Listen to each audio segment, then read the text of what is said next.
રાજકોટમાં પેંડા ગેંગના સાગીરાતોને દ્વારા હુમલાનો મામલામાં ભોગ બનનાર લોકો સામે આવ્યા છે. પોલીસે મેનની હત્યા કરી અને સાક્ષી તરીકે રહેલા જિગ્નેશ ગજેરાના પરિવારનો મીડિયા સામે આવ્યા હતા, ત્યારે જેમાં રાજપાલ ઉર્ફે રાજુ જાડેજા અને અન્ય શખ્સ દ્વારા હુમલો કરવામાં આવ્યો અને કહેવામાં આવ્યું છે કે આ કેસમાંથી નીકળી જજો, નહીતર જાનથી મારી નાખીશું.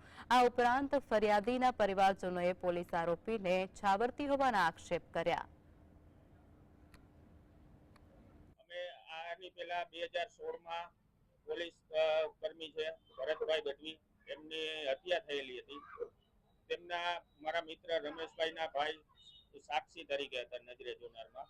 ત્યારે એમને અવારનવાર પેરેલ ઉપર આવીને ધમકીઓ મરાવેલી અન્ય દ્વારા પોતે કે તારા ભાઈને કહેજે આની જુબાની કોર્ટમાં ના આપે, અમને કાંઈ તમારા કેસમાં કાંઈ થયું તો અમે તને તારા ભાઈને મારી નાખશું.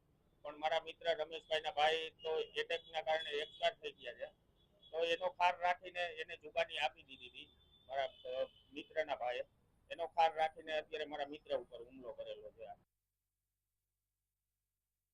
ઈ તો એક્સપાયર થઈ ગયો તો છતાં અત્યારે ઈ ખાર રાખીને મારી માટે મને મારવા આવે. આ 20 થી 25 જા મને હાથ ઉપર ને અહીંયા બાવડે મને બધી મારેલ છે.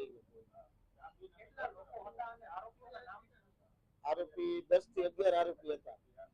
પેલો રાજપાલ ઉર્ફે રાજુ જાડેજા, પછી ચંદ્રેશ ગોહેલ, બકાલી,